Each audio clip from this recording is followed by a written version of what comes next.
What is going on, Abstract Sports Nation? Welcome to episode 61 of the Abstract Sports Podcast, where we bring sports back to life by looking at the game from an abstract yet popular angle, and multiple angles, actually. We're coming at you live on Facebook, as always. I am your host, Kyle Clay 2K. You can find me on Twitter and Instagram at Kyle Clay 2K. Also, I have a website. You can go to kyleclay.com. Check out some of the stuff that I do. I'm actually a designer. You probably know that already if you're listening to this. But if you're new, I'm a graphic designer, web designer, and I have a little website. You can check out some of my work and send me an email if you want to have a conversation about some stuff. But before we get going here at the show, I just want to shout out a couple of recent blog posts we've got on the website. We're obviously always updating the website with the new episodes of the podcast. I take a trimmed up version of this and put it on YouTube, and I share that onto the website, so you can find those on the homepage. Just go to abstractsports.com.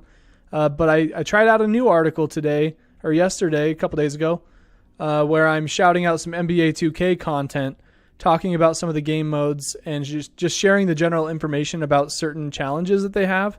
And it's been an extremely successful thing so far. I posted one post back on Saturday or Sunday, and on Monday, I got 40 people that just randomly Google searched and found it and clicked on it. And then yesterday I had 85 people, or Tuesday. The next day after that, I had 85 people find it. So I'm curious to see what my numbers are right now. Like right now, as I look at my Google Analytics, I see a person on that page right now. So I have this crazy upward motion of traffic, and I'm like, whoa, maybe I should keep doing this. But also, we did just publish another article today about martial arts and karate tournaments and how parents can go about finding those kinds of things, and more information about karate tournaments. So go to abstractsports.com/blog, and you can find all of our most recent articles right there at your disposal. Also, one last little note of business before we get started. Hurricane Florence is on the way. It's going to be hitting the Carolinas, I believe, tomorrow/Friday. It's already starting to kind of show some effects over in that area. I have some friends over there. So I want to tell those guys and everybody that they're connected to, and everybody out there on that coast, stay safe. Don't be dumb. Make your preparations as needed. Evacuate as needed. Don't try and stay when this thing is supposed to be a monster of a storm. So hope you guys stay safe. And on that note, let's go ahead and get episode 61 on the road.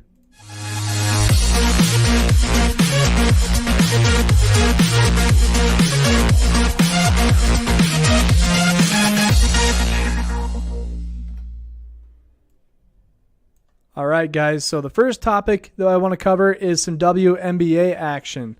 I mentioned it last week, where the two semifinals games were going to happen that night, and the Seattle Storm and the Washington Mystics ended up going on to the WNBA Finals.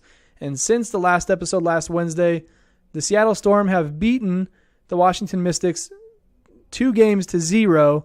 It seemed like it was a pretty easy job for them. And right now, the Seattle Storm is leading the Washington Mystics at halftime, 46-30.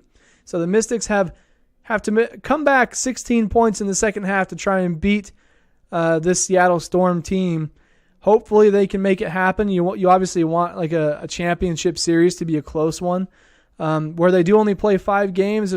This game is pretty much, this is it. If the Seattle Storm win, they're champions. So if you want to pay attention to that, it's I guess it's on YouTube or ESPN2. If you have ESPN2, tune into that right now. You don't have to watch my show. Heck, go watch some WNBA Finals elimination games. That's some exciting stuff. And that's pretty much all I've got for the Seattle Storm and the Washington Mystics. Micah and I had an interesting conversation about that last week. It got a little bit weird. Feel free to go check out episode 60. It's on the website, abstractsports.com. And on to just a little bit of NBA stuff. I mean, the NBA season starts in about a month and 4 days. And man, I cannot tell you how excited I am. I have reserved an Airbnb in Salt Lake City to go to a game in January. That's one thing that I know that's related to Seattle games. Seattle games. What am I talking about? Related to the NBA. I'm really looking forward to that. It's obviously like 4 months out, but it's all reserved. It's in the books, and I'm giddy about it, man. I'm not going to lie. But beyond that, beyond the actual NBA, there is some other stuff that came out last week that I mentioned in the previous episode. NBA 2K19 hit the markets. It came out, like people pre-ordered it. They get the game 4 days before anybody who didn't pre-order it, before it actually comes out in stores. And I was one of those people. And man, I can tell you that this game, 2K19, it looks and feels a lot different from the last couple of episode or of games that came out of the franchise. The last two games were very similar in terms of the user interface and just kind of how you navigate through things. This one is very different. And like the neighborhood thing that they came out with last year, that was really cool because it's sort of like a GTA setup where you can run around the neighborhood and you go do certain events in the neighborhood. If you want to get your hair cut, you got to go to the barber. You don't actually just go to your menu and change your haircut. So it's a really interesting concept. It's sort of like a virtual reality type of deal. And the whole fact that you can scan your face into the game, it makes it really feel like you're a part of this weird little virtual community. You can play like street ball games. You can go do ante up games where you can actually wager money against people. That's pretty sweet. Especially when the currency you're playing with is transferred into, well, it's not transferred into money. It's money transferred into virtual currency for the game. So if you don't want to spend money on the game, by all means, when you do earn it in game, go and ante up and play against the people to win some more. But it's always really hard because you got to have a team where you can actually party up and communicate with each other. Otherwise, it's really hard to beat some teams on there. You got to communicate with your teammates, and if you're not doing that, there's a lot of confusion usually. I wanted to give a quick review of the game on what I think so far. Like I said, I think the user interface is extremely different. I think that's good for them. It's their 20th anniversary edition, and so it makes sense for them to do something totally different. The cover of the game is sweet. It's got LeBron James on it with some gold print in the background that says little things about him and stuff. And it's sort of gone viral in the NBA 2K community of people making their own versions of that. I should probably get on that, but I feel like that's a lot more work than it's worth for me. I have too many other things going on right now, guys. I'm not going to lie. But the two main modes that I think that I play the most, and I feel like most people play the most, is My Career and My Team. So My Career is kind of like the thing where you scan your face and you create your character. You go play through, you get signed to a team, and you go play through a regular season. But then you can go run around that neighborhood like I was mentioning and play street ball games against each other that are 3-on-3, 5-on-5, and even 2-on-2. 2-on-2 is kind of tough because it's make it, take it. So if you make a shot, you get the ball back. So if you're on the other end of that where they're making shots and you can't stop them, you could lose 21-0. It's pretty easy going up against somebody who's just better than you in terms of overall ranking. The thing about the My Career is that you're trying to progress to 99 overall. And like right now, when I pre-ordered the game, it came with some extra currency. I was able to get my guy up to like 75 overall from like a 60, which is pretty big bump. But I spent quite a bit of time on Sunday playing the game and progressing my character. I got him up to an 80 overall, and that's actually a lot of playing. I was doing other things while I was doing that. Don't get me wrong. I was doing chores. My wife's not mad at me or anything. Keltron's not upset. But I did get some good time in, and I still am getting time in between projects and working on stuff. So don't act like I'm not being productive out of work, guys. Geez, I'm like defending myself. It's probably more incriminating than anything, right? One thing in My Career is you can go spin a wheel for free every day. And it's just like a normal, you spin a wheel, you win something. You can win anything from like 10,000 fans for your My Career guy, which is actually pretty helpful in getting endorsements and stuff like that. You can get like Gatorade endorsements and Nike endorsements and whatnot. It helps you progress the endorsement scale. Or you can get tokens for like My Team. That's another mode I'll be talking about here in a second. Or you can also win some VC on a free spin every day. Like 2,500 VC, which is equivalent to probably like $5 or $10. So pretty worth it if you go and spin it every day. The funny thing though is that because it is a free spin, you go into that space to use the free spin thing, and there's like 20 people there trying to just like spamming the X button trying to get a spot so that they can spin the wheel. Like people, you give people stuff for free and they will come. And it's kind of chaotic. There's like guys just running through each other, and oh man, like the game doesn't work right because there's so many people there. But yeah, so the My Career is really cool. I think it's done really well. You can skip through a lot of the cutscenes, making it easier for you to progress quicker. You don't have to listen to all the fluff and all the garbage. You can just get right to it, which I've been doing. I'm like, I don't care about the storyline. Just get me through this so that I can get some more VC and progress my player. The other mode I wanted to talk about is My Team. So My Team is actually a really cool concept. When they came out with this a few years back, I was really, really heavy into this mode because there's so much you can do, and it helps you learn the other players if you don't know who they are. Basically, this mode, it's similar to Madden Ultimate Team if you're a Madden player, but basically you get packs of cards where you play the different game modes they have within there, and you can earn a different kind of currency. This is called MT for My Team points. And you can buy these card packs in the game. You open them, so that thrill of like, back in the day when you were a kid and you would open a pack of cards and you would just hope for a rare one, like a rookie Michael Jordan card or like a rookie Eric Dickerson card, something like that. Or heck, Pokemon. You're hoping for a holographic Blastoise, which I did pull one time. IRL. That was so cool. But anyway, My Team is kind of like that, but it's all virtual. So you open these card packs and you build your best team out of all the players you collect in these packs. And you can compete against people online. You can play like you do schedule challenges where you play as a certain team and you play through their entire schedule for like 15 games or something like that. So they have like weekly challenges where you do like 5 challenges a week and you get currency for it, and you get other rewards if you complete all of them. But then they have like moments challenges. So say a player has a really good game in the NBA this coming season, maybe they'll have a moments challenge where you have to try and make that situation happen again in game, or beat the person who had a good game in real life. So like say LeBron went off for 60 points against the Jazz when I go to the game in January. After that game, they'd probably have a moments challenge of like put up 30 points against the Jazz, because 60 is kind of hard to do in the time they give you. But anyway, you're always trying to build your card collection and play against people online. There's other modes like that, but the cool thing about My Team is they're always giving out locker codes for you to put in and try to get free cards. The way they've done it in the past is they would just like, put a code out there, and the first person to get it would win and would get the card, or the first 1,000 of those redeemed, those people would get it. But this year they're making it more of like a crapshoot where everybody has the same chance of getting the card or getting the reward that they're giving out for that certain locker code. So basically you put in the locker code and it pulls up like a Plinko board, and you have this ball that goes back and forth across the top, and you hit X to drop it where you want it.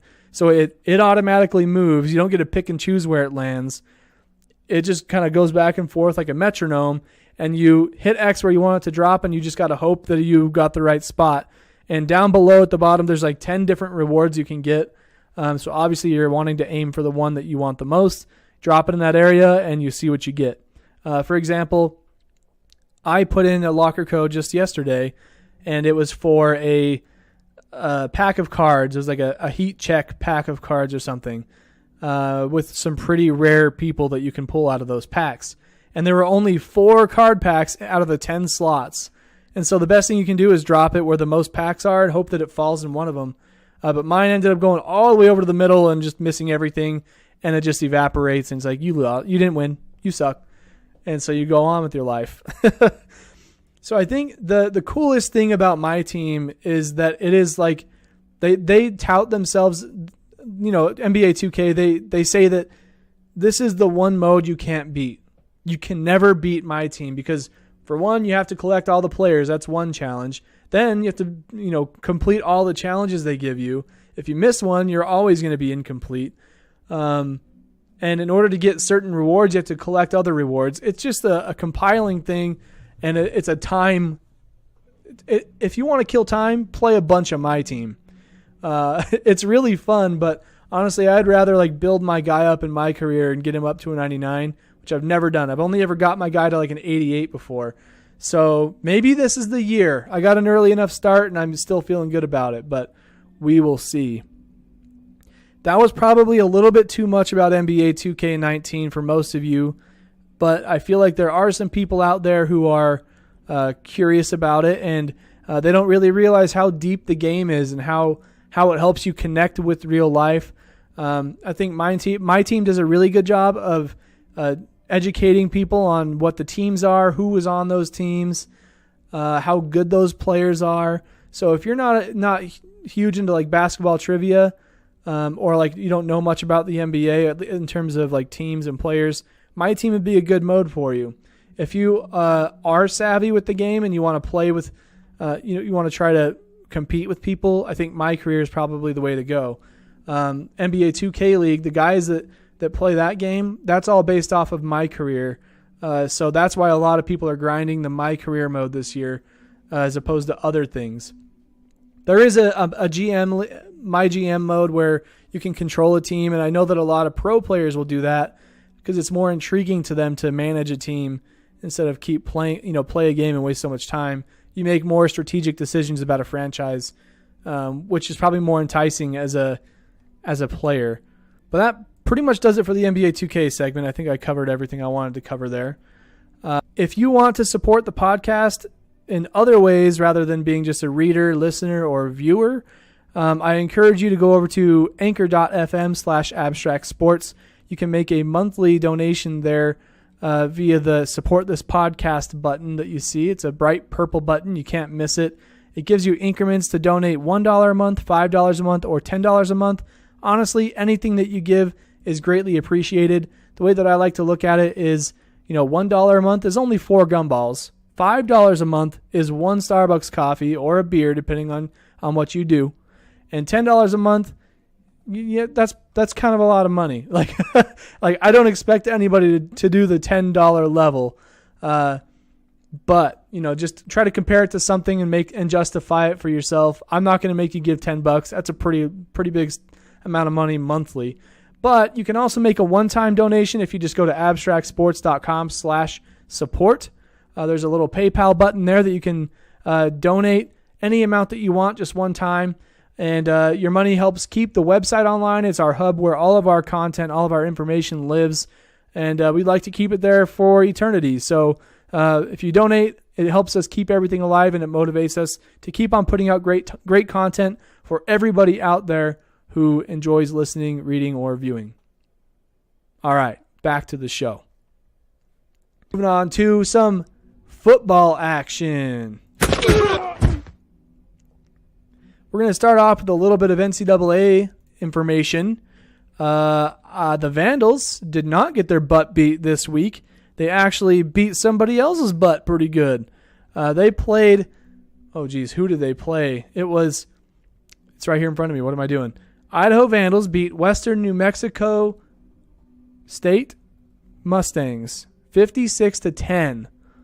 And the funny thing about this matchup is that the team we were playing didn't even have a logo on ESPN. That's how well known they are. This is FCS for you. That just shows how well people know that league. They don't even have logos on ESPN. That's pretty bad. But NCAA content is going to be quick this week. Vandals do have a bye this week, so for you Vandal fans out there, don't be expecting to catch a Vandal game this Saturday.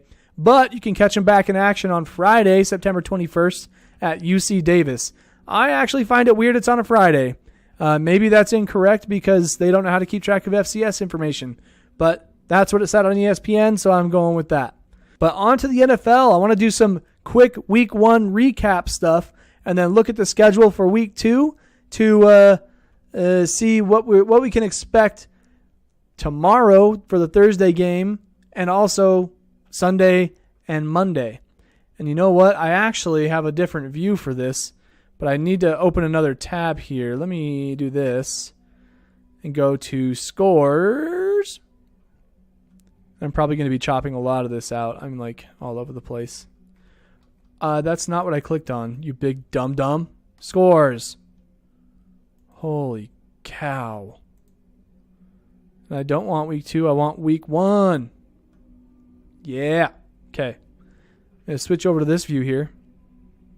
Don't you dare play audio on me. I will hurt you. Also, if you're hearing some sounds coming through the microphone that sound like cars going by or perhaps live music, that's because you are. Tonight is the last night of the Alive After 5 series here in Idaho Falls, Idaho. And down here at this intersection, there are people getting rowdy, there are people getting loud, and there's cars driving by, and there's motorcycles, and there's music. It's a lot. It's a lot to happen right now. And if you hear that, just know that's what it is. All right, moving on to my awesome little screen capture. That's a funny little picture there of this guy. I think that's Tyreek Hill. Guy, according to Micah, he said that he touched the ball twice and he scored twice. That's pretty darn efficient. But I'm here for the scores. Michael says on Facebook, Vandals scored a lot in the fourth quarter. Yes, sir, they did. It was amazeballs. All right, so looking back at week 1, the Thursday games, we had the Battle of the Birds, the Falcons at the Philadelphia Eagles. Eagles ended up winning that one 18-12. It was actually a pretty good game. And then you had that was the only game on Thursday. I thought there were 2 for some reason. Maybe I'm confused. I thought there were 2 games on Thursday night. Apparently not. My days are all smushed together, man. I'm not going to lie. So Michael, he's a Titans fan, and unfortunate for him, Delanie Walker is out for the season with a broken ankle. I heard that he may have had some ligament damage. He is an older guy, too, in the league. Micah Rowave, he was on the episode last week. He thinks that just might be the end of his career. Hopefully that's not the case. I mean, Delanie Walker's been he's been good in the past, but he hasn't been super productive the last couple of years. Titans lost to the Dolphins 27-20. And then let's see what other cool stories were going on. I mean, the Niners-Vikings game, I don't really know anything that was too exciting about that. Stephon Diggs caught a pretty big touchdown. Patriots and Texans. Tom Brady did some stuff and they won. I'm not really remembering too much about that. But the Buccaneers and the Saints, holy cow, this was a shootout.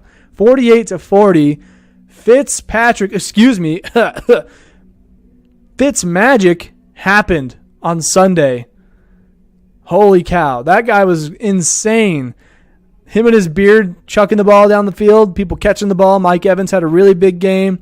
Ended up beating the Saints, but the Saints tried to come back. They were only down by 8 with like 2.5 minutes to go because Drew Brees, you know how he does it. He's a huck'em chuck'em football guy too. He throws the ball down the field.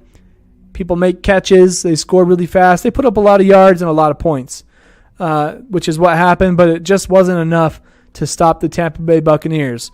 My buddy Mike, who happens to be our bowling league commissioner. Oh, that's something I should probably mention in the stream too. He is a big Bucs fan, so he was all at our bowling meeting this just a couple days ago. He was just like talking up the Bucs. He's like, "Yeah, man, the Bucs are gonna be the greatest." I'm like, "Oh, no, they're not. Sorry, bro." And then you had the Jaguars, Giants. Jags have a good defense this year once again, shutting down Eli and the Giants with Saquon Barkley. And then you got the Bengals and Colts. Andrew Luck had a decent game, but the Bengals just somehow did better. You had the Steelers and Browns. Breaking news, Cleveland Browns are no longer defeated. They're also no longer winless. Or no, they are winless. They're just winless. That's how you describe them. They're winless, but they're not defeated because they tied with the Pittsburgh Steelers. Came down to a field goal kick at the end of overtime, and the Steelers blocked it. Therefore, making it a tie game at 21. So that's something for them to cheer about. That's already better than, according to ESPN, they put a stat up on their ticker at the bottom of the screen that said, Cleveland Browns have best start since 2004. And in parentheses, it shows their record 0-1. So it's been about 15 years, 15 years since they've won an opening game. That's what that means. But you can see here that the Ravens destroyed the Bills. Holy cow. That is, wow. Just Wow. That's the one of the games I didn't even watch. Chiefs-Chargers, I didn't watch that one either. Redskins-Cardinals, I had the Redskins defense. They did pretty good for me. Panthers-Cowboys. I did see that Cam Newton is supposed to be he's the number one projected quarterback for PPR leagues this coming week. So if you have him, you might want to play him. But he does also have Christian McCaffrey, who catches a lot of passes out of the backfield, also gets a lot of handoffs. Pretty versatile dude. So those two guys are in the top 5, I think, for next week. The Seahawks-Broncos game, that was a pretty big one for this area because if you're not a Broncos fan in Idaho Falls, you're a Seahawks fan. And that one came down to the wire too. Broncos ended up getting the win, 27-24. Bears-Packers, a classic rivalry. Oh my gosh. My friend Charlie, you guys know Charlie. He's written some articles for the blog before. He's stoked to have Khalil Mack on his team. And Khalil Mack was putting the smack down on Aaron Rodgers and the entire offense for the Bears. Holy cow. But we all know what happened. The Bears were up 20-0 at the half. Aaron Rodgers was carted back to the locker room. And the only time something like this has ever happened is when Larry Bird did it. He got hurt and he got taken back to the locker room in a wheelchair. It was probably all just pretend. It was all staged because just like Larry Bird, Aaron Rodgers comes out just slinging the football for touchdowns. Like long balls, everything. And he was on the money. He only had one leg. He was like not even like putting weight on one of his legs. He's just like throwing the ball flat-footed. Like, like shooting a basketball shot flat-footed, right? That's pretty tough. From the free throw line, maybe it's not that hard. But you step back to the half-court line, that's pretty hard. Imagine doing that with a football and throwing it like 30, 40 yards. As Aaron Rodgers on Sunday. My goodness. So, needless to say, since you see the screen, Aaron Rodgers brought the Packers back to beat the Bears 24-23. One of the better quarterback performances we have seen in recent years. That one's going to be up there in the history books, that's for sure. But one other game that was just mind-blowing was the Jets at the Lions. The New York Jets, man. Sam Darnold, he did throw a pick six, his very first pass in the NFL. And the storyline that's going around is, you know what? Brett Favre also did that. And you know where he sits on the Hall of Fame scale. So with that being said, Sam Darnold did continue to ball out. 7 points in the first quarter, 10 in the second, 31 in the third. And from there, it was just so much of a blowout that they took it easy and just drained the clock out. Matt Stafford threw 4 interceptions. He got banged up. One of his own linemen kicked him in the knee, and it looked like a hyperextension that was not good. He got pulled out for a little bit. Matt Castle came in for a couple plays. Man, Matt Stafford's just not looking good this year. Playing against the Jets and getting his butt whooped like that, he could not be productive at all. I saw an article that said that the Jets defense, they knew all of his signals, and it was just easy to them to beat them because they knew all of his signals and all of his shifts. So there's that for you. But then you had the game with Jared Goff, Todd Gurley for the Los Angeles Rams. They beat the Oakland Raiders 33-13. Derek Carr also had a pretty hard time. His tight end, Jared Cook, was very productive. Not a lot of leagues actually had him. So as soon as this week was over, I was out there trying to pick him up as a free agent. I did have Delaney Walker in one of my leagues, so I had to swap him out. I ended up getting Jared Cook taken right out from underneath me on the waivers. However, I did get Disley, the tight end for the Seahawks. He seemed like he was pretty productive for them, and he might be more in the future. He's definitely not a Jimmy Graham where they use him as a blocker. He's a catcher. All right, so that does it for Week 1 recap. All right, now for a quick Week 2 preview of the NFL. For Week 2, the Thursday night game going on tomorrow night, 8:20 Eastern Time, you've got the Baltimore Ravens against the Cincinnati Bengals. And if you were here for the Week 1 recap, you'll see that the Ravens beat the crap out of the Buffalo Bills, 47-3.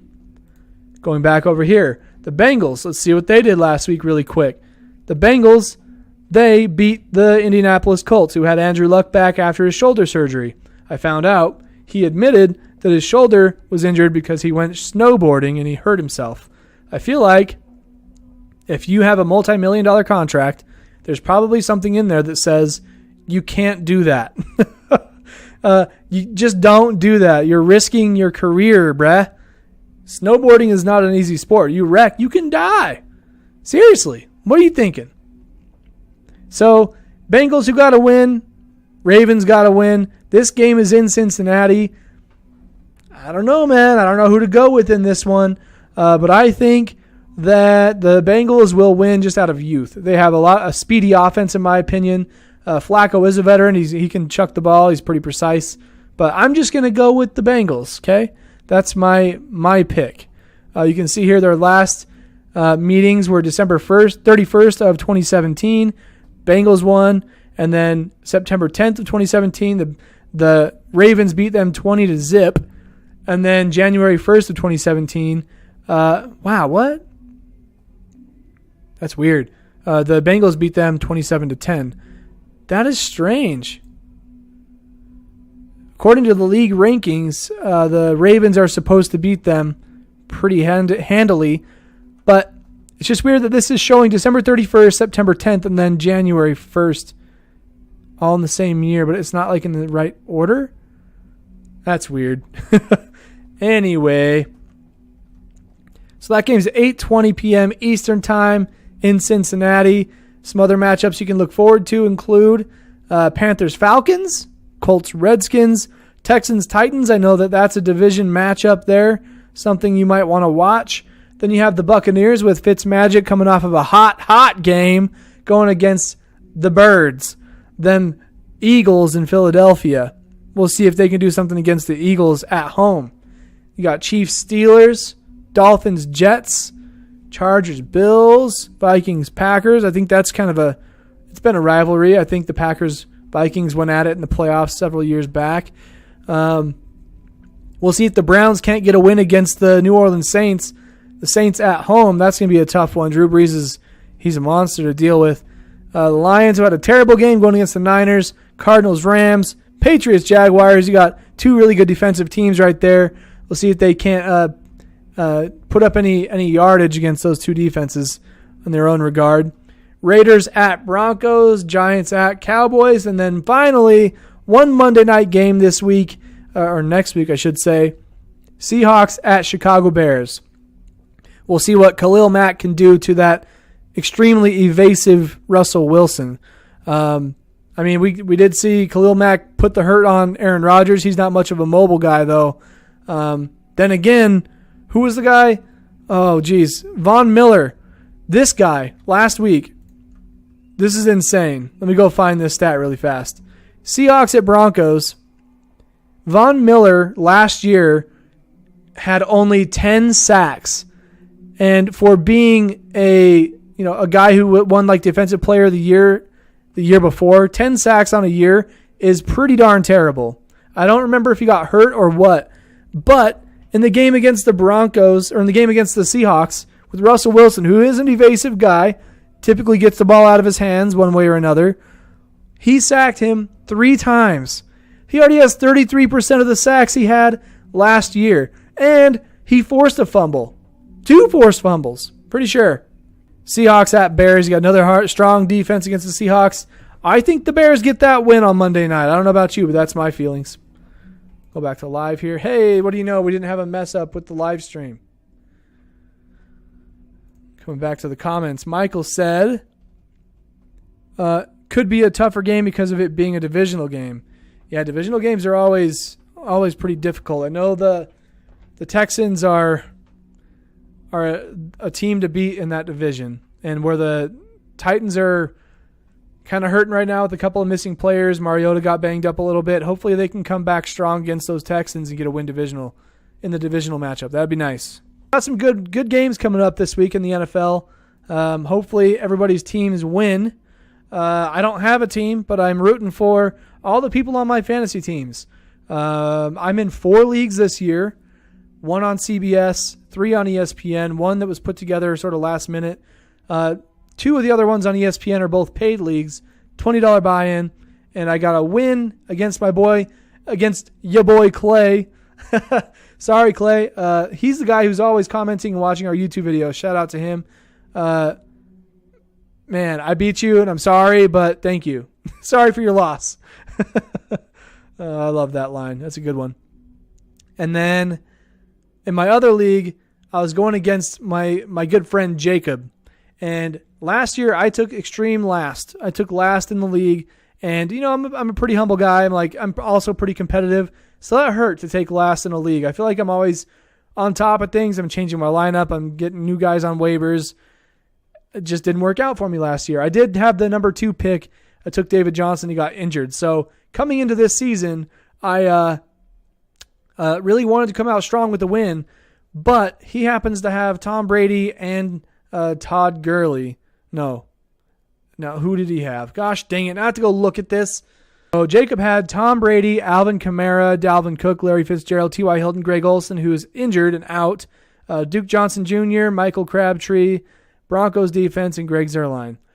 After the Lions-Jets game, I was beating him by 2.9 points, and he had Greg Zuerlein left to play. Holy crap. All he has to do is kick a field goal and make it, and he wins. Well, he kicks an extra point, makes it, so now I'm only up by 1.9. And then he misses a field goal within 30 yards, so he loses a point, so I'm back up 2.9, and I'm like, oh my gosh, this is awesome. Hopefully he'll miss more because he's having a bad night. And then he scored 16 points and beat me. That's kind of how that went. But I felt pretty good going against a team like that and hanging with them there for a little bit. So not too shabby.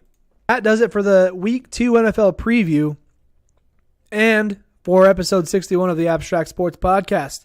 One thing I will mention, I do start bowling this Friday.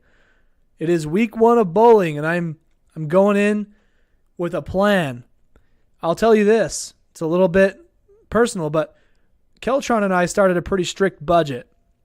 So what that means is I can't eat out nearly as much as I normally do. I also can't drink beer nearly as much as I normally do. And when I say that, I don't mean like I get plastered every Friday I go bowling, because that's not the case. These guys in the chat can tell you that. I have a few beers. I'm good. But that's not going to happen anymore. So hopefully that'll affect my scores. From my first year to my second year, my average dropped like 14 pins. And that'll mean it's this coming year it'll be good for me in the state and city tournaments and stuff because my average is lower.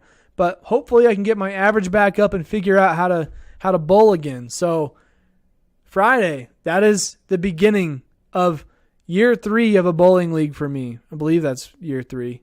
Yeah. So I'm excited about that. Once again, I want to say thank you to everybody who showed up in the stream. Shout out to Michael and Andy. Thanks to Clay for keeping up on the podcast on YouTube. I appreciate you, man. Feel free to, if you haven't already, follow and subscribe on any of our socials that you use regularly.